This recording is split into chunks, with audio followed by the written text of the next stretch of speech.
Welcome back, guys. This is Rodrigo of Afanador with another episode of Asheville Real Estate News. Really excited about this one. We're going to do something a little bit different on today's episode. If we've ever talked in person, and I'm sure it's been littered throughout all of the different podcasts that we released, there's been a central theme that I'm a really big advocate on, and that's coaching. It's been really instrumental for me to just keep growing and to learn from other people and just becoming better as an individual and in the business world. So today we are going to do kind of a live coaching session and just get into some of the nitty-gritty of work-life balance, and we're going to just start there and see where the conversation goes and flows. And as it's happened many times for me, you start talking about one thing and you realize that really the issue that needs to be tackled or addressed isn't really what you thought it was, and it just kind of opens up the conversation. You just kind of have to let it go where it goes.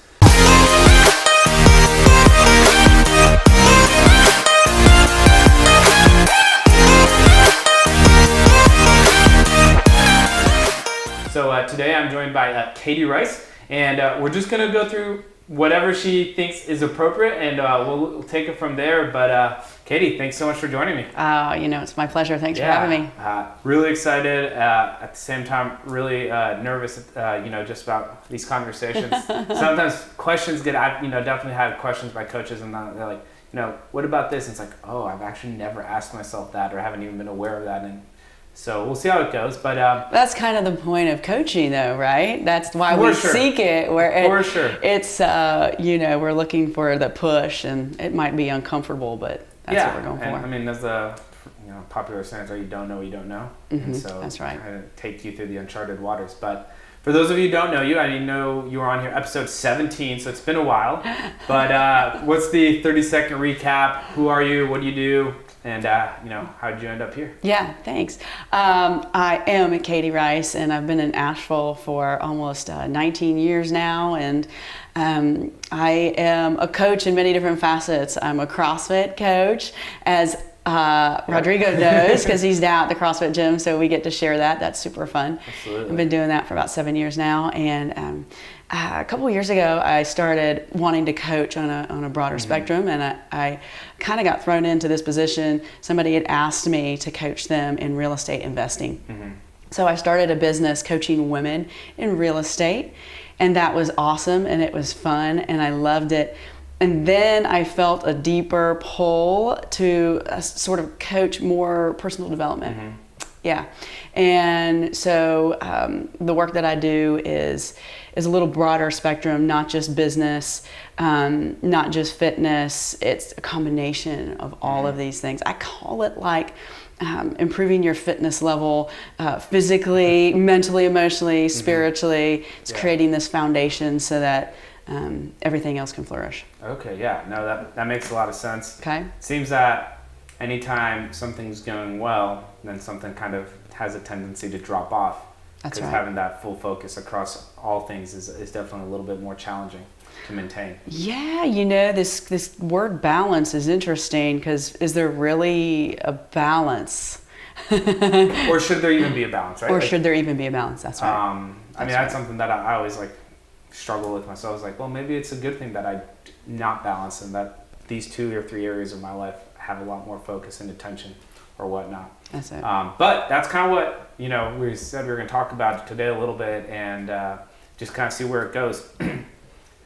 the focusing on business and then focusing on family or the personal side of life, and that's definitely something that I've had swing with, and just learning how to just interact with differently over the past, say, year and a half. So, as you know, I'm engaged, get married soon. That's right. And before that, I was like work all the time, and it was easy, it made sense. And then I was like, okay, this is a relationship I want to invest time in, and how do you do that without losing the momentum in the business world, or if that okay?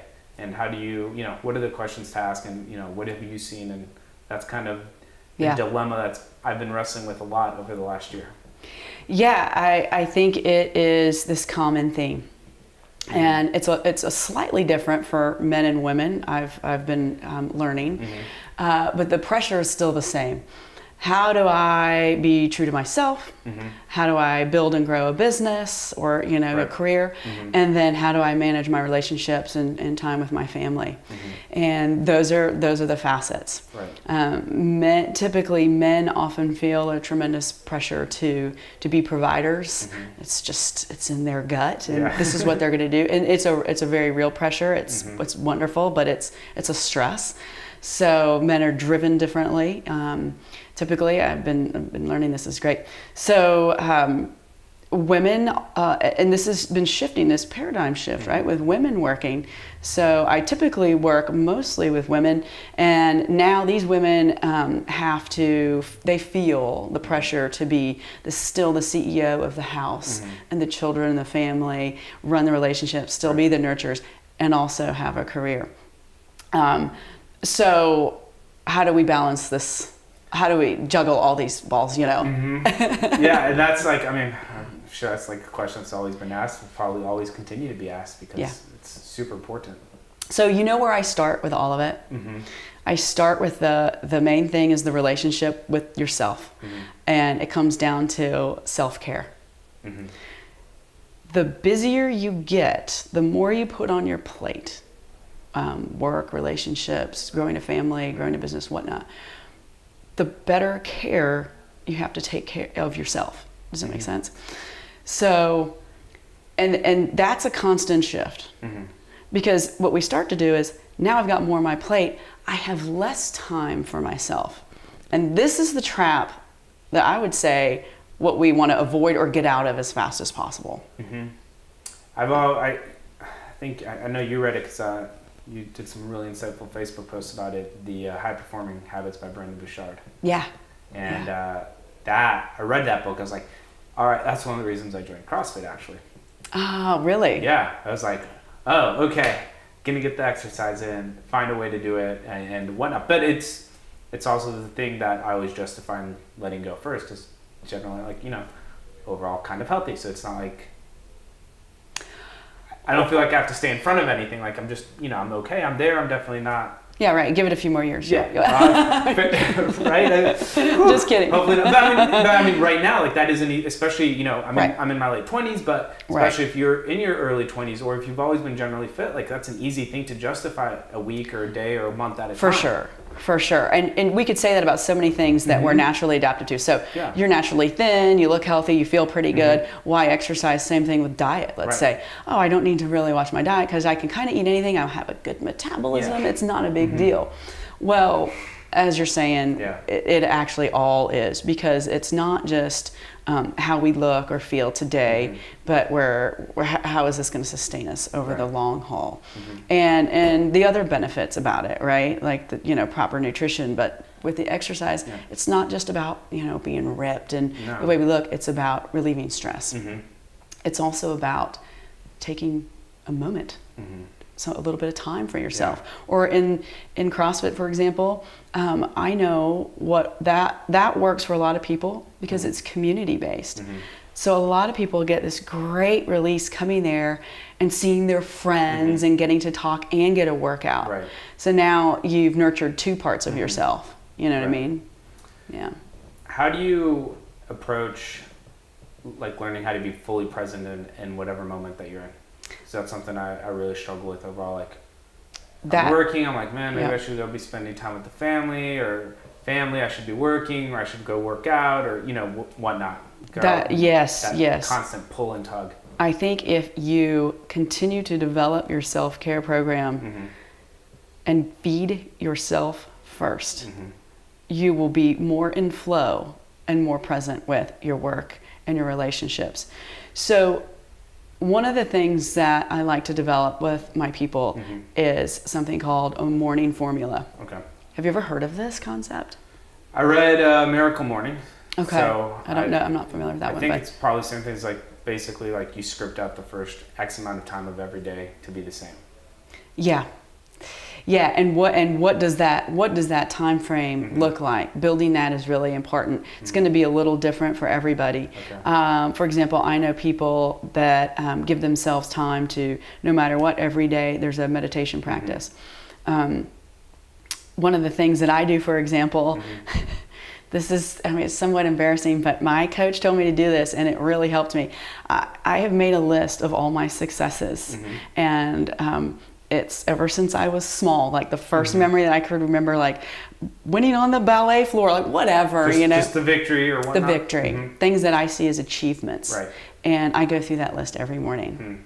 Because for me, for example, it's easy for me to be like, I'm not doing enough, I'm not good enough, I need to push more, I'm gonna fail, I haven't done enough. Right. And then I can look at this every day and I'm reminded, like, oh no, it's cool, look at all the things I have done. And so it's mindset work. So whatever your mindset work is, that helps you. Some people pray, some people get up and do 20 minutes of yoga every morning just to get the body moving and start. So taking a little bit of time before you jump on the phone, before you jump on emails, this is nurturing yourself. And it can be, like you said, the same thing every day, or you can mix it up a little bit. But taking that time, I think, is crucial. And how do you start that? Like, if you need it, arguably it's because you're not doing it well. And so it's going to be a new habit or skill set that's being developed. So what's the best way? That's right. I'm okay. Like, I have a pretty good morning routine. I think sometimes where I struggle with is like in the blocks of time, like taking the afternoon off or a full day off or something like that. That's where it's really like there's no way. Like, I can't take the 6 hours or away from any one thing necessarily well.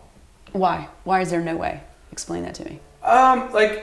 It's definitely mental, right? Because like I work for myself, so it's not like there's not like an impediment of not having the permission to or not. It's I think part of it is knowing like what have to be put in to get to where I'm at, and not wanting to not keep putting in so I can keep growing. Right. And like first 4 or 5 years, there was no time off. I was learning and on the fly and sink or swim, and there's definitely a lot of what felt like sinking. Yeah. But now that's I've grown, I've learned, so I've adjusted and made better decisions. But now it's like afraid of getting soft, I guess would be the best way to put it. In the business. Yeah. Like if I don't keep pushing, what's going to happen? Yeah. Is it going to slow down? I'm not going to make as much money. I'm not going to continue the momentum maybe. Yeah. Like, I mean, yeah. Right. Like I look at it every day. Right. So, it's that concept of like, that was always like what I was like, well, no matter what, like I can outwork everybody. Like, doesn't matter. And that's, not the case anymore per se. I might, maybe, but it's not like I'm not putting in the same amount of time. Well, let's back up a minute and just remember that when we talk about this balance, what it really is, it's not really balance, but it's stress and recovery. Stress and recovery. Right. Stress and recovery. We're going to have these pushes, and then we're going to have to back off. Especially when you're an entrepreneur. Yeah. It is constant. We have little micro ones throughout the day. Right. We have the ones through the week. We have the ones through the months, and then years. Yeah. Some years are bigger than that, right? For sure. So it's trying to be really aware of that. When am I pushing? What is it costing me? And then making sure that as soon as I can get done with that push, that I need to recover properly. You can't just go right back into the next thing, because then you're going to be at a deficit. Let's use the example of a relationship now that you're in this serious relationship, and someone's vying for your time more. Yeah. And you have this big push, and you're like, okay, here's the deal. I've got 2 weeks where I'm going to be, it's a little crazy. After that, what do? Can we take a weekend away? And you can also plan it like during the crazy time. You could say, what are you going to need from me? And she could say to you, what are you going to need from me for support? So that she's supporting you, and you're saying, man, I'm just going to need you to be pretty laid back, and can we figure out a way to get some meals made by, whatever, like logistics. And then she's going to say something like, I need 20 minutes a day where it's just you and me, and it's quiet, and we're like connecting and and then you have this understanding. So you create the framework. You create a framework, you've communicated about it, and you just test it out, and you check in and see how it goes. When you adjust on the next 2 week swing. And then you just. So I have a question. That's one thing I think I probably do struggle on is a little bit is like knowing, or maybe a lot of it, but knowing when you're coming, when you're transitioning from a busy to non-busy. Like, do you just build it in? You just say, hey, like, doesn't matter what happens. Like, it does not matter. Like, nothing. You are going to have to. You just dictate like this date. Like, it doesn't matter. Like, these 6 hours, like, it's off. Like, it doesn't matter. We're doing something or we're going away for the weekend or whatever the case may be. You just dictate it. Yep. And what will happen is you will learn that the world will not fall apart. And that lesson is hard, right. And it takes practice. So start baby steps. So if a weekend is too much, start with a half a day, an afternoon away, and then grow that to a day, and then 2 days, and eventually you'll be at a week away or 2 weeks away in the winter. Focus on the time. Focus on the time. You got to decide what the priorities are. You got to decide what the priorities are, and it's hard because the priorities they're going to shift. But in general, you have your values, right? You got to focus on your values, and that's what I mean by constantly building self and self-care, and really looking at your values and being like, am I in line with my values? Am I taking care of myself? Am I nurturing my body? Am I being kind to myself? Am I getting sleep?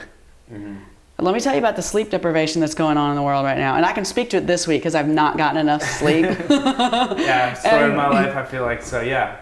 So as you develop a better program for yourself, and you really give yourself permission to be kind to yourself, then pretty soon it becomes like that's your normal. You normalize, right? So now it's like, no, every day I work out. Let me tell you something. This is what I tell my people. If you have no time to exercise, you take a 20-minute walk. Everybody, pretty much, has time for a 20-minute walk in a day. For sure. And it's like that. It's like drilling that consistency in. I'm just going to give myself 20 minutes alone walking. You get your body moving, you get breathing, you look around, you actually relax. Maybe you didn't get the big workout in, but it was something. And then you're reminding yourself, this is important to me, and I do not give. I do not give on this. And it's the same thing in your relationships. I'm exhausted. I don't feel like talking about that issue. I don't feel like dealing with this. I don't want to talk, She wants to talk about the wedding, and you're like, oh my God, I'm so exhausted. You'd be like, you know what? I got 20 minutes right before bed, like whatever. Let's go. Let's just talk. Build it in, no matter what. And tomorrow or next week, I'm going to give you 2 hours. We'll sit down, we'll plan, So where are the values? Keep coming back to that. Yeah, so and the focus is always on making sure you're staying aligned and you actually know what you're aligning yourself on. Yeah, once you have your star, you keep going back to it. As you build this foundation, that's what I call it, like with my people, just building this foundation that works.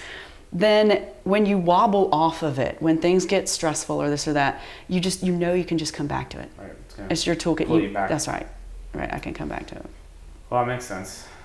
Always easier to conceptualize than to put into practice, though, typically. That's why I call it a practice, because it really is all it is. We're don't forget this. We're so, especially men, are so result oriented. Yeah. We have targets and we want to hit it. We have targets and we want to hit it, and the goals and we want to get there. And when I get there, I'm gonna. When I get there, I'm gonna. So what we want to do is have our dreams and turn them into goals on a timeline. So now we have, a trajectory. We know where we're going.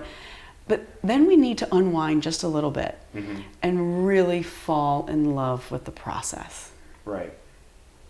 And that is easier said than done. But if we can fall in love with the process of life, stress just goes down like 100 million %. Because now we're in process. Look, I'm still going to get there. Maybe my time frame's a little off. Maybe how I get there is shifting. Cool. I'm still going to enjoy getting there. Because the alternative is not enjoying getting there. And you don't enjoy when you get there, arguably. You don't. And then you're out of your well-being suffers when you're not enjoying the process. Right? That's the real goal is enjoying the process to get to the other goals. So you can enjoy the result. Yeah.